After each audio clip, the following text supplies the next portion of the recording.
Makakausap natin ngayon si dating Senador Francis Tolentino. Magandang gabi po sa inyo, Senador Tolentino. Magandang gabi po, ma'am. Magandang gabi sa inyo, mga taga-subaybay. Opo, alam po ba ninyo na pinatawag na ng DFA yung ambassador ng China? Dahil po daw sa sanctions na ipinataw laban sa inyo, ano pong inyong masasabi?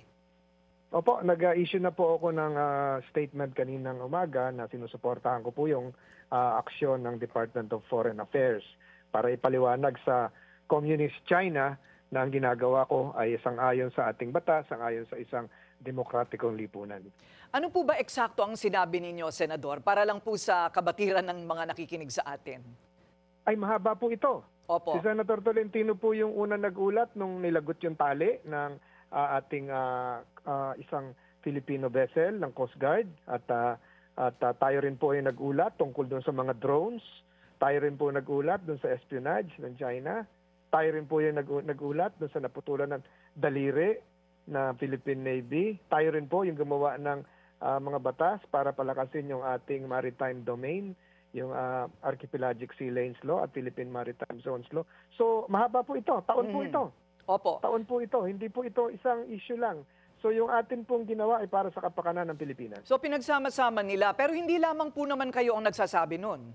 Marami Pero po ang Opo. tayo po yung nauuna. Ma'am, tayo po yung naglabas ng mga drones na mahigit 100 pa ata yung umiikot ngayon na hindi pa nahuhuli. Tayo po yung naglabas ng issue noong mga hackers ng Communist China. Ang dami po nun. Pag pinagsama-sama niyo po yun through the years, napakarami po nun.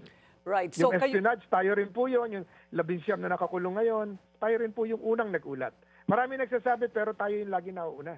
Sa pagkakaalam po ninyo, kayo lang po ba ang pinatawa ng ganitong sanction?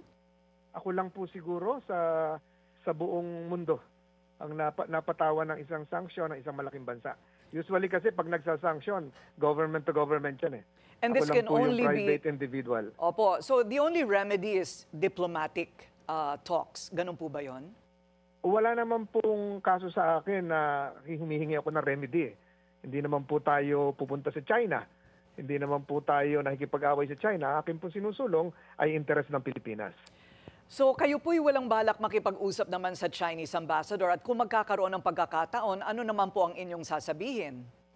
Wala po tayong hindi po tayo balak makipag-usap dahil hindi po natin mababago yung sitwasyon ngayon na dapat po ipatupad po nila at igalang yung 2016 arbitral ruling. Hindi ko po kayang isulong yung mag-isa. Matagal na pinaglalaban ng ating bansa po yun. Hindi po natin laging mahaharangin yung kanilang ginagawa pero tayo po ay magsasalita tungkol sa resupply mission sa Ayungin Shoal. At ganun din sa pagpasok ng ating mahing isda sa Baho de Masinloc.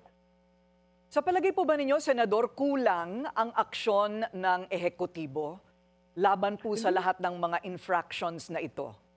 Hindi naman po. Kung matatandaan niyo po si Senator Tolentino po, mahigit 2 taon na nagsulong ng Quad multilateral exercises. Ginawa naman po ng ehekutibo. Yung pagsasanib puwersa ng Australia, Japan, Philippines at United States, nangyayari na po yun. At ngayon nga, meron tayong Cope Thunder exercises na nagaganap sa Pampanga. So mahaba-habang usapin to pero nagpapasalamat po tayo na napakaraming bansa ang tumutulong sa atin. Kahapon yung Lithuania at may balita ako ngayon ay New Zealand ay papartner na rin po sa atin. So kayo po'y kumbinsido talaga na may basihan ang mga yes sir, yung mga pangamba po sa national security risk. Opo, nanalo po tayo sa 2016 arbitral ruling. Lahat po ng sinasabi ko po ay sang-ayon sa international law, sa law of the sea. At alam naman po na lahat na nasakop po yung Panganiban writ, yung Fiery Cross, at napakarami pa hong basihan. Yung dangerous maneuver, kayo nga una nag-uulat minsan yan, ang media. Okay, regardless of the ban from going into these countries, ano po ba ang maasahan pa nating susunod na hakbang pagkatapos po nitong pinakahuling bitawan na naman ng mga salita at aksyon mula sa China? Sisiguraduhin po natin na nakatutok po tayo na mapatupad yung ating ginawang batas, yung Republic Act 12064, yung Philippine Maritime Zones Law, at yung Archipelagic Sea Lanes Law, yung Republic Act 12065 na napakalaking bagay po para sa ating bansa. Maiba po tayo, huling tanong na lamang po, tungkol po naman sa impeachment ni VP Sara, hindi ko lang po sigurado kung natanong na kayo. Kayo po yung nakita sa video na umaawat kay Senador Padilla at Testdaman Joel Villanueva noong sila po'y nagkainitan sa Senado kamakailan lamang. Ano po ba yung pinag-aawayan talaga nila noon? Hindi ko naman makasabi kasi bilang majority leader, kailangan ako po ang chairman ng Committee on Rules. At bahagi po na akin tungkol ipatupad yung rules. Ano po yung rules?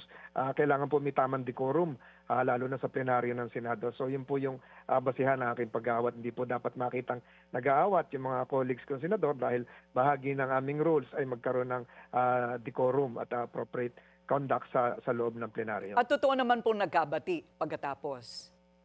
Opo, nagkamayan po sila. Okay. Maraming salamat po sa inyong panahon, former Senator Maraming salamat Francis po. Tolentino. Magandang gabi po sa inyo lahat.